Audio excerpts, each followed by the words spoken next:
Yes, good evening. It is time for Sports Sunday. I'm Charles Fisher. Lots of softball to get to today. So if you're a softball fan, let's not waste any time. Our men's national softball team in Medellin, Colombia, be checking now with Julian Gibson. This men's national softball team 2013 World Qualifier and Pan Am Games 2014 qualifier with Julian Gibson from Medellin, Colombia is brought to you by Phil's Food Service. Geographically, a number of islands make up the Bahamas. Well, that's the same situation with our men's national softball team.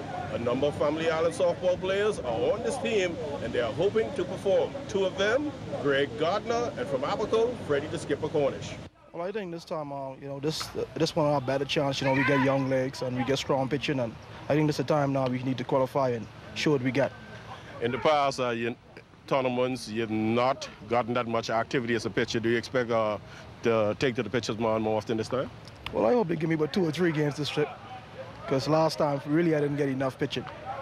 How you feel you're going to do, and what kind of condition you're in? Well, I'm in good condition, as long as they give me the team what they want me to do and we have a game plan, I could go and carry it out. What it means for you to represent Abaco, because other than you, boy, it ain't nobody there. Oh, yeah, no. We have people there, but it's just that they need to come and look around, But it's good to represent Abaco, me one, I like the chemistry the guys got. We got a lot of youth, mixed with a few veterans, ages 19 to 28. So I like our chances. We got a lot of speed. We got a lot of left-arm hitters. So I think the team should do very well in this tournament. They also got you. What do you bring to the table?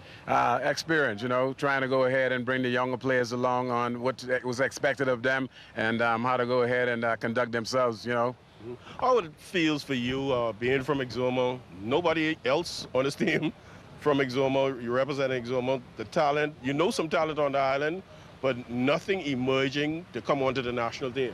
Well, what we're looking at right now is the Bahamas Softball Federation has definitely went ahead and expressed that they're going to go ahead and start some camps from Friday through Sunday throughout the islands, which I think is going to go ahead and help the national team program, where we'll be able to go ahead and know exactly what we have when the time comes, where we'll have a feeder system. So folks from Exuma and Abaco, well, feel proud. Two of your hometown boys are hoping to make a great impact. Reporting for ZNS Sports, I'm Julian Gibson. This men's national softball team 2013 World Qualifier and Pan Am 2014 qualifier with Julian Gibson from Medellin, Colombia was brought to you by Phil's Food Service.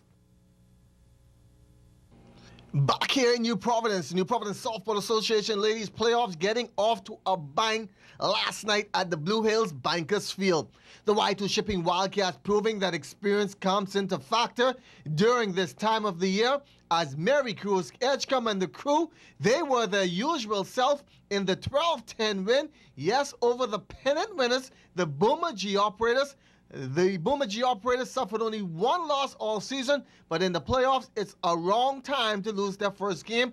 They'll have to regroup, come back Tuesday, and try to even things with the Wildcats. Rather defending champs, the Proper Care Pool Lady Sharks, they also find themselves in the same hole, down 0-1.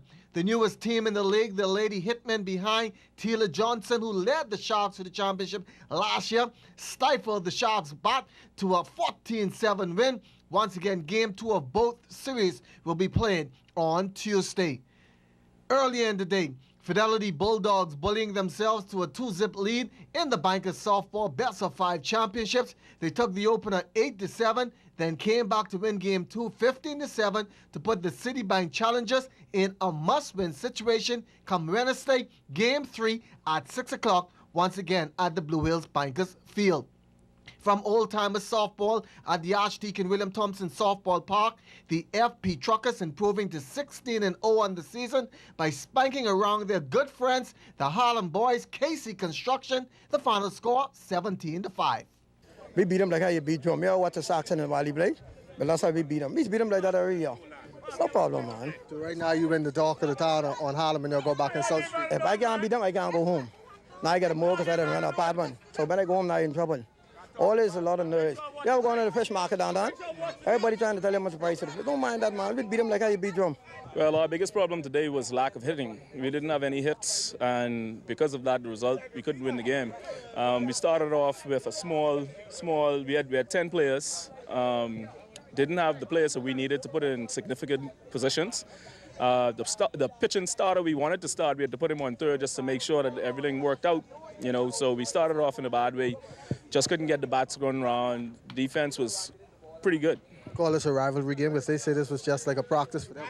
Well, this a rivalry game because this corner boys, from the two sides, we friends with each other. In particular, Gregory Taylor, he's a corner boy. He won't play with us, but we wouldn't let him. He don't have the talent to make this team. So it's a little rivalry we got going on. They win this one, but they won't win the other one. That was a heavy dose of softball today on Sports Sunday. Thanks for watching. I'm Charles Fisher.